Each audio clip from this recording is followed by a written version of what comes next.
Hello and welcome to The Art of Aging, part of the Abundant Aging podcast series from United Church Homes.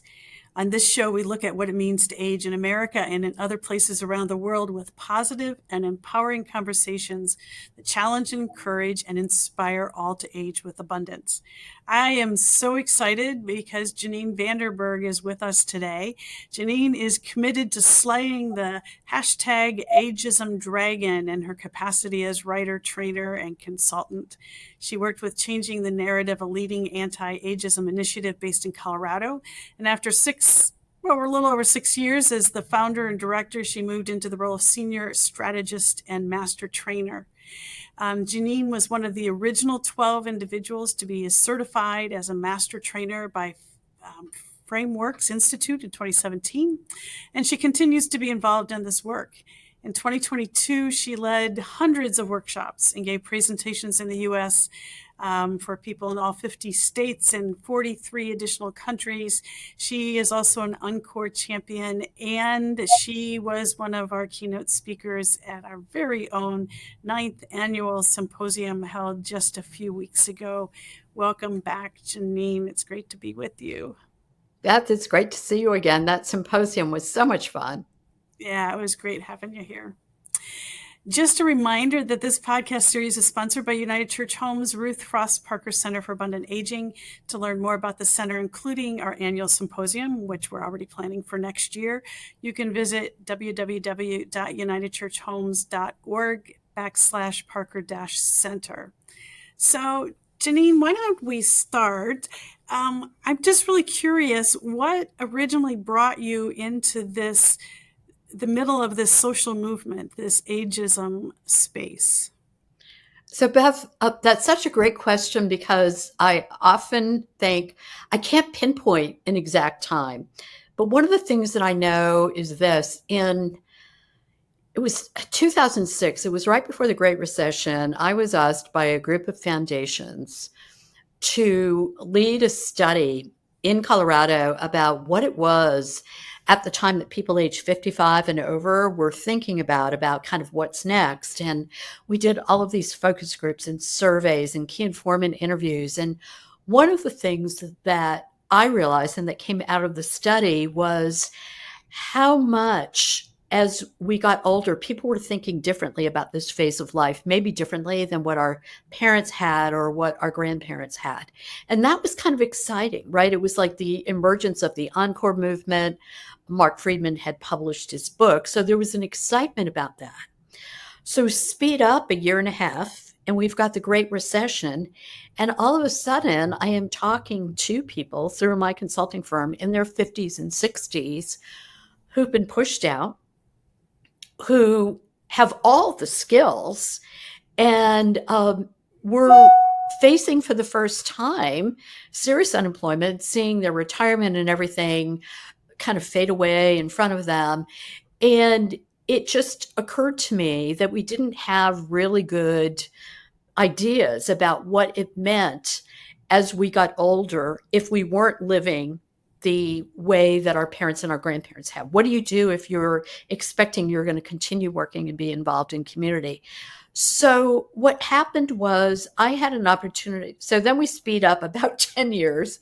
I'm still running my social sector consulting firm. So I ran a firm for about 3 decades that worked with leading change makers around the US on community and social change. So foundations, people who are starting nonprofits, starting social movements. So I had an opportunity. I always had this bias for social change, and this opportunity arose to become part of this ageism movement. And I was initially hesitant because it seemed like a really big thing, and I should have gone with that original hesitation because it is a really big thing, as you well know. But I kept remembering all of the people my age who wanted to do things, who wanted to continue to be involved, who had so many gifts to give, and who were kind of being pushed aside. And that just seemed wrong. I was someone who had always been involved in women's rights, supported early childhood education, all in the same idea that, all of us have this great human potential and we should be allowed to use our strengths and talents. And somehow there wasn't that opportunity. So that's kind of how I got in. And once I got in and started changing the narrative with my co-founder, Therese Ellery, in 2018, there kind of was no going back. I mean, the stories that I hear and continue to hear every day about ageism, how it plays out, not just in employment, but how we're treated in healthcare, how we're treated in everyday interactions, and honestly, very often how we treat ourselves, made me feel compelled to do something about it. So here I am. Here you are, an influence for many, and an influence for more than you know. Actually, I did not mention when we were together that I attended a workshop that you did in 2019 that the Dayton Foundation sponsored. It was a day-long event because we had just been awarded our own Del Mar Encore Fellow through the Dayton Foundation, and Eric and I were both there. So I you're love that because I mean, to me, the concept of the Dayton Encore Fellows was exactly what we need more of, right? We've got all of this incredible talent and we can't just push it aside and say, oh, you don't matter anymore. We're not listening to you instead. And to me, the Del Mar Encore Fellows was such a great, and it is such a great example of how instead we take a different view and we say, what are these gifts that people have and how do we use them to benefit our community? So, yeah, and there we go. Yeah, and Eric was his professionally was a filmmaker, worked in educational video, and so he came and partnered with us for the first year to develop 2 videos to go along with the curriculum that we were developing called Another Day Older, which is a conversation guide for small groups, for conversations to help and as an entry point for people who haven't thought about this, who don't have any awareness yet about ageism. And so he put together the videos because we wanted that curriculum to be something that anybody can pick up. You don't have to be an expert on the topic. You just need to be able to help lead the conversations. So yeah, I love that. you were very much at the beginning, and Eric just dove right into the whole subject, and yeah, we've now done a second edition of that curriculum, and it continues to be alive and well. So I've So got to check this out. I've got to check this out because I do think that video is such a powerful way, right, to communicate this message. So yeah, so we use some other videos that other people have produced that are available out there for free, and then Eric produced 2 of them. nice. So from speaking to beginning in the space of and thinking about older individuals in the workplace to starting changing the narrative, where is it at this point now, almost 20 years after your official foray into those listening sessions? Where is it in this social movement that really grabs your heart and that you lead with at this Yeah. point? So for me, it really is about work. And the reason it's about work is, well, one of the things that's always driven me and concerned me is economic security of older women. And one of the things that we know about ageism is it disproportionately affects women and especially women of color.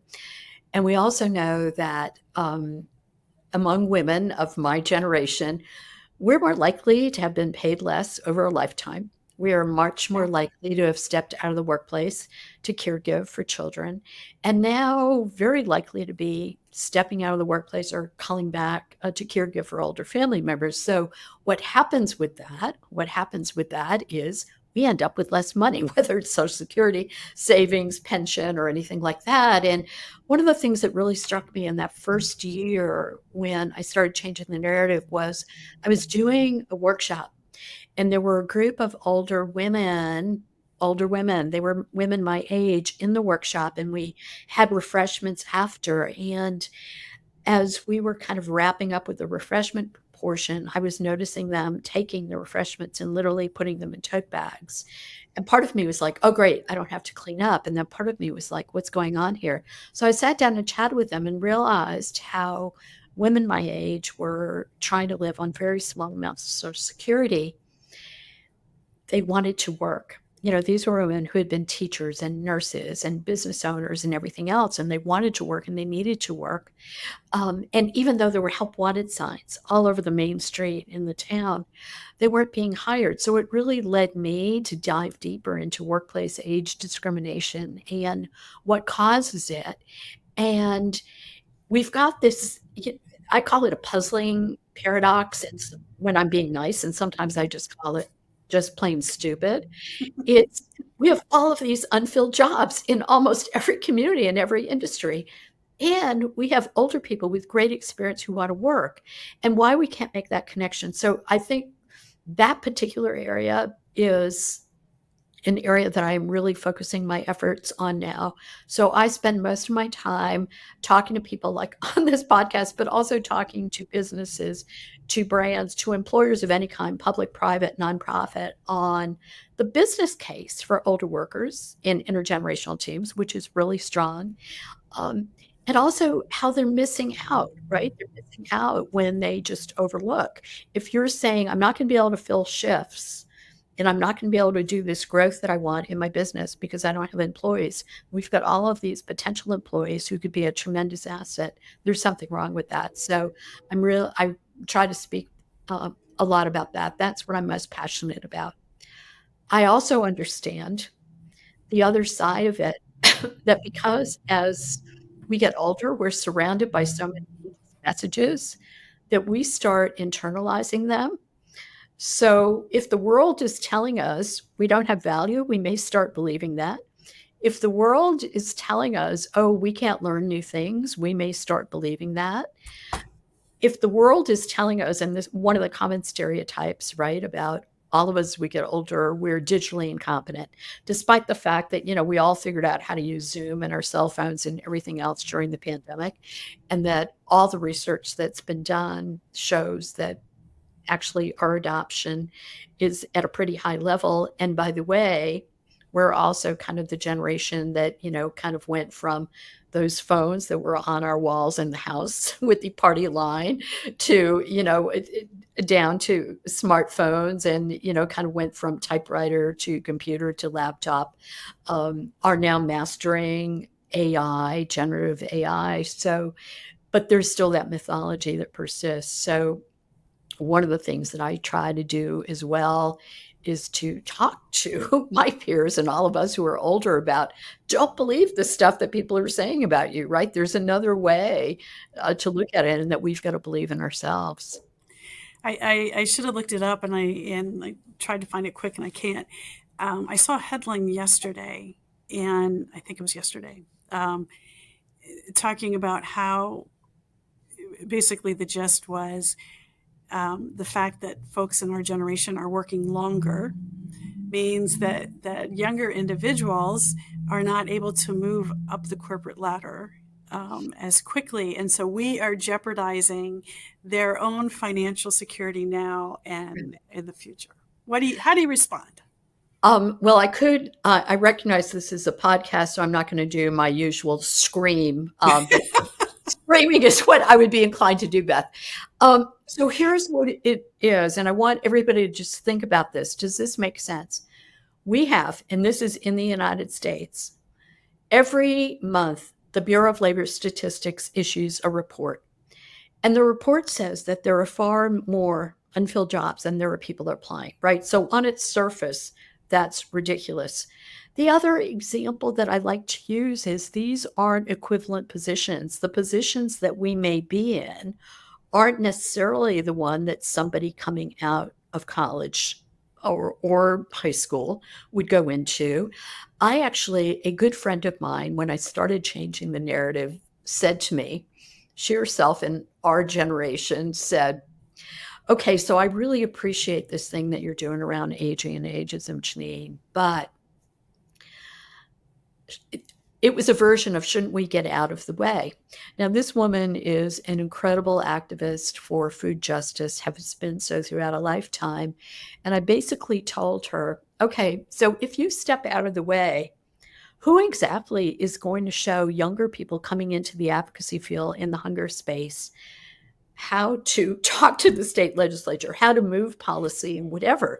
It's not like that. We've got to figure out instead, and that's why I'm such a believer and a champion of the idea of intergenerational mentoring, intergenerational relationships. I feel like we have an obligation to kind of learn from each other, but also kind of show what we know.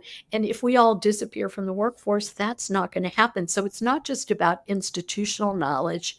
It's about how things get done, and there are a number of things. So that would be reason. I mean, so reason number one is unfilled jobs. Reason number two is that I think it's incumbent that we have this kind of transfer of knowledge and understanding.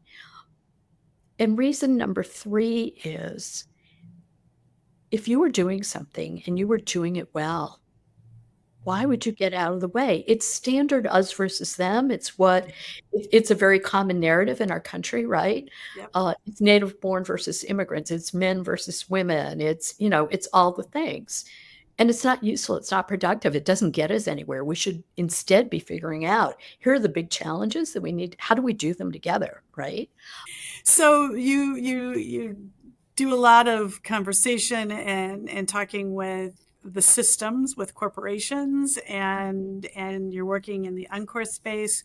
What is the message that you carry that you really want everyone who's aging, particularly those who are already in later life, to know about um, what we as individuals might need to do? Yeah. So I have a couple of things. And one, I just like to say, we are all aging. So the one Right. thing that we all have in common at this point of time is today for each one of us, it's the oldest we've ever been. And I always like for people to think about this before they go to sleep tonight. Wow, this is the youngest I'll ever be again, right? Yep. If I'm fortunate, I'm going to wake up tomorrow morning a day older. So with that context, but I think that there are things that we need to do because again, and it's really important because we're surrounded by an ageist culture. And we know that the research of Dr. Becca Levy of the Yale School of Public Health has shown really powerfully that if we are able to cultivate positive beliefs about ourselves aging, right, we're going to have better we're going to live longer. We're going to live better. We have a reduced likelihood of developing dementia. We have an increased likelihood of recovery from injury and illness. So those are all reasons why we should cultivate age-positive beliefs. And the way I like to think about it, I call it my ABC method, right? So it's easy to remember. In the first, we have to look at assumptions, right? What are the assumptions we are making about ourselves aging? If we make an assumption, if we find ourselves saying, oh, I'd really like to try that, but I think I'm too old to learn something new. We need to challenge those assumptions in ourselves. And one of the things that I found really useful, and I've done this with my friends, it's awful to be a friend of mine in this space because I'm always telling people, okay, you need to do this. You can't be ageist. But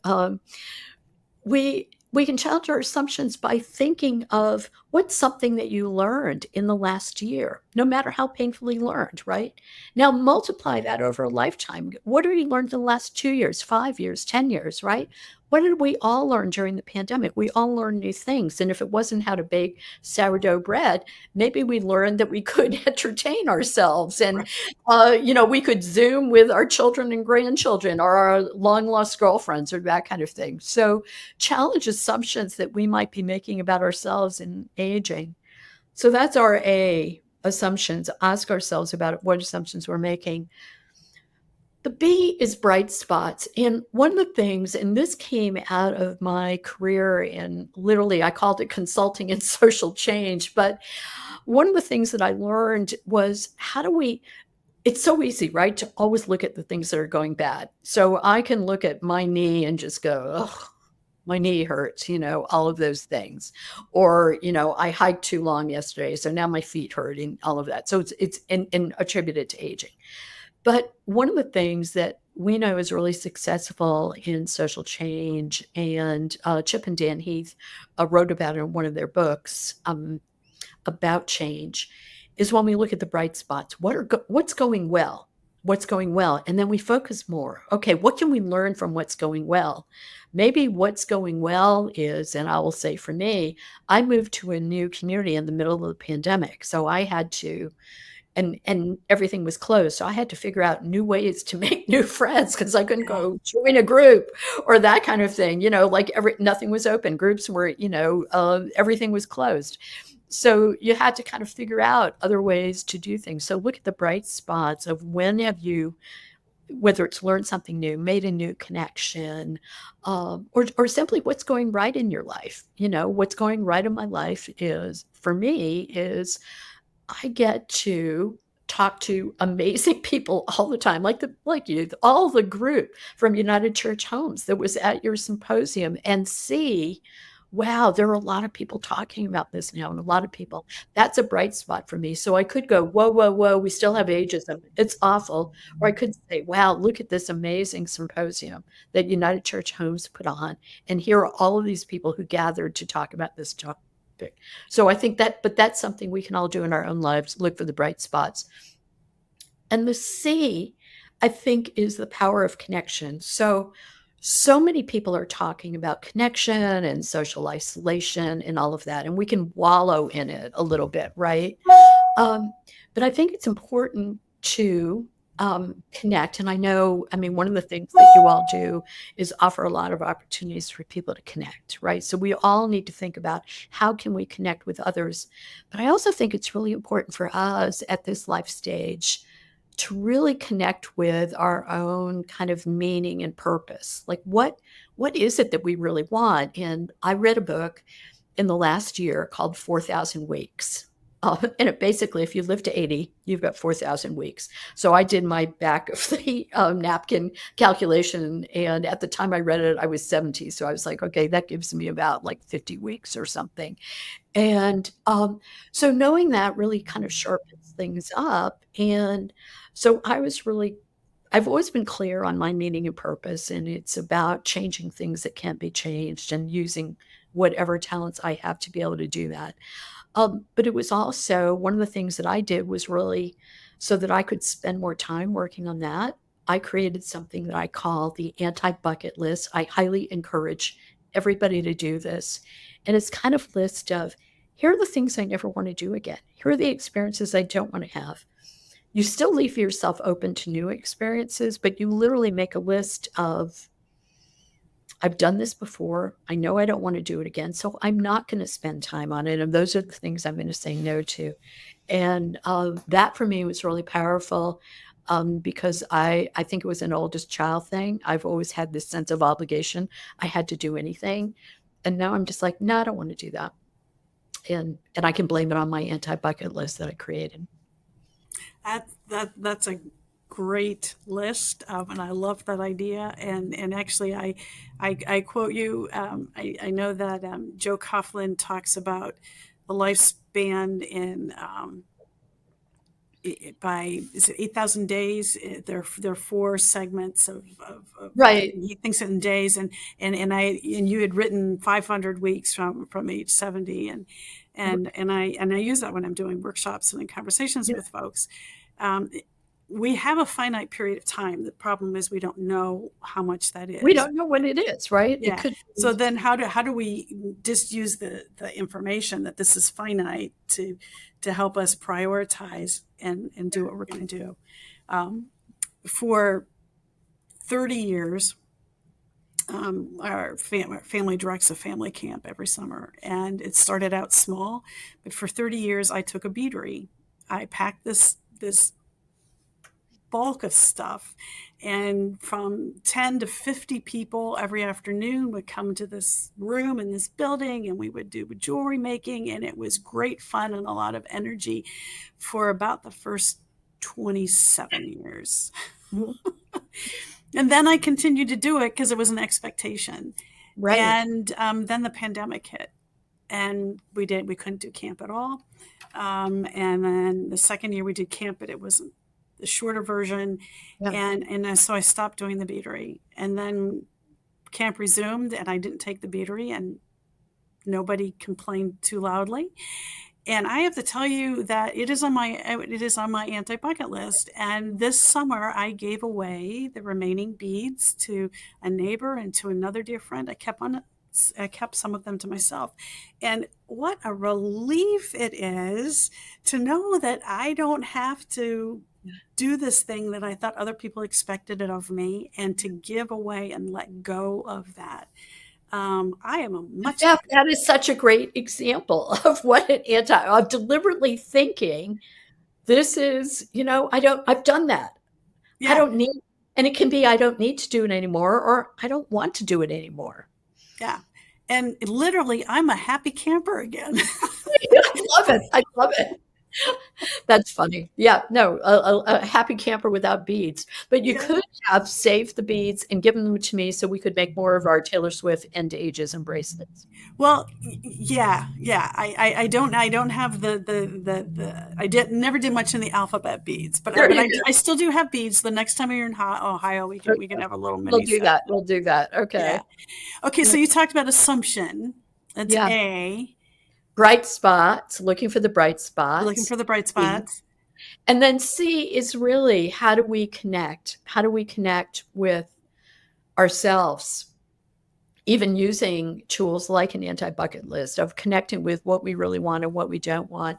And then I think the, kind of connection with others. One of the things that makes me sad is when people feel I'm just isolated, I'm lonely, and that kind of thing. And I will say that when we moved to this rural community in the middle of the pandemic, I was totally feeling that way. And I was like, if I went out in my yard like I would do in the city and wave to people, all I would wave to was deer and elk. So that wasn't working for me. So I had to figure out, and I kind of I started like literally looking online. I mean, literally, I was like making Facebook friends. And then when things started to open up, it was like, okay, do you want to go have coffee? Or I literally would ask my demmed friends, do you know any of these people here? Or that kind of thing. And I feel like it requires a bit of an effort. I think that's also why it's so important to have programs like the ones you do. But I also feel like connecting needs to be around the things that you love and you care about, because then it's more authentic connection, right? I didn't want to just talk to people just to talk to people. For me, it's important to connect with people who share my values, who care about social change, who want to do things. And so, eventually got there. So now I've got kind of several groups in my kind of rural community that I connect with. But I think that to me is the C part is so important. And to me, the connection works best when we're able to find common ground. I actually have done some activities like that where getting a group of people together, it almost think of it as a speed dating kind of thing, except it's not dating, but it's like just pairing people up. Okay, you got 3 minutes, figure out one thing you have in common. Okay, great. Now you're going to go on until you kind of find some clicks and connections. And those are kind of activities that I think, especially organizations that are looking to serve older adults, as opposed to just bringing everybody in the room and hoping that people connect. Again, that's what I think you did beautifully during the symposium. Was there were just opportunities for people to talk and connect, and there were great activities. So, Yeah, I think we think about friend making when we're children, right, and friend making I found easy when I had kids, because yeah, then we were having to interact with other parents. right, But friend making is different yeah. later in life. And it's harder. I mean, It's harder. Exactly.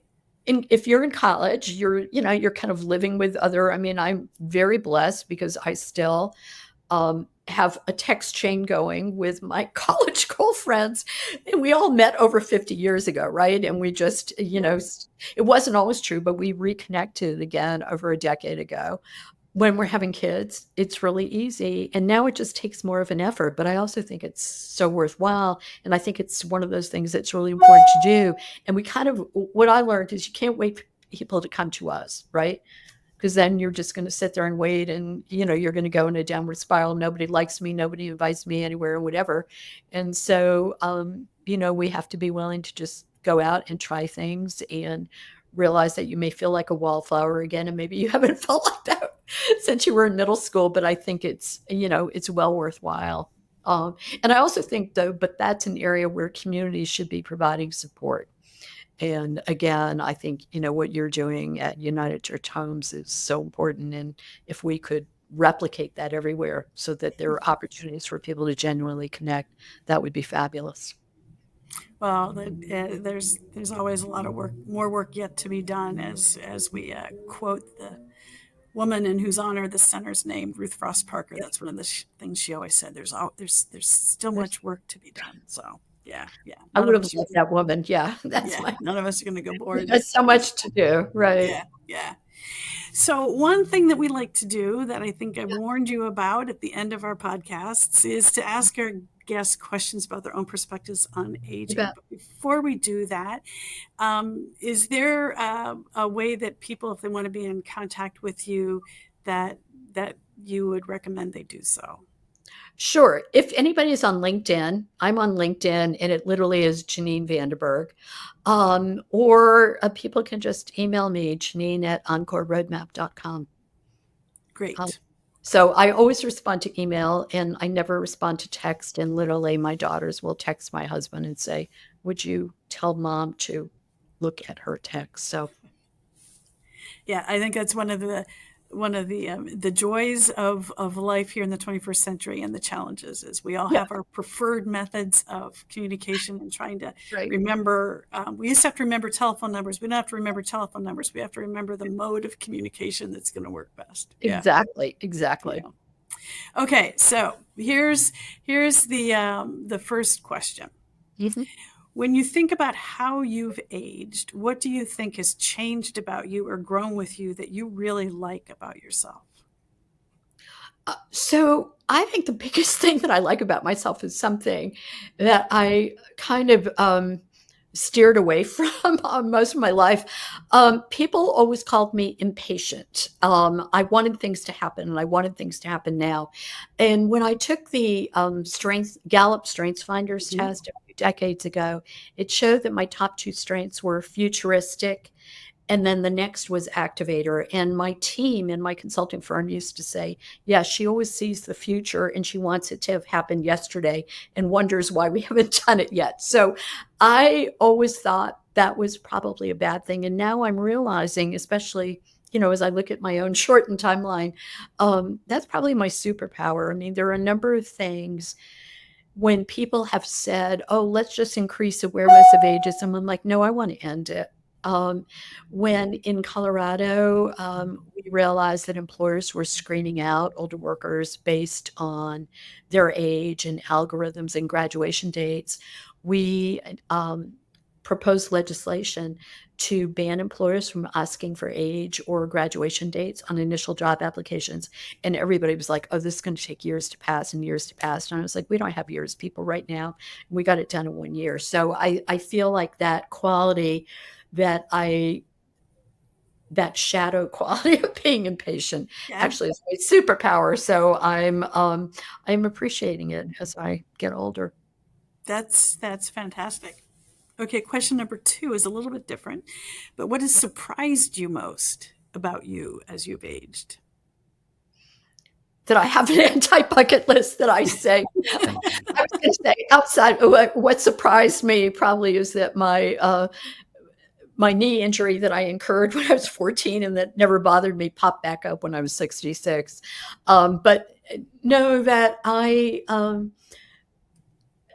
it might have been being an oldest child thing, that I always felt this sense of obligation. If somebody asked me to do something, I had to do it, right? It was my responsibility to do it. If I wanted social change to occur, I had to do everything. And so having this anti-bucket list and just saying, that sounds really interesting. No, has I think it really surprised me, and it's really surprised everybody around me who's asking me to do stuff because they always thought I would say yes. So Excellent, excellent. And unless which I think we all need to learn, but I know I need to learn.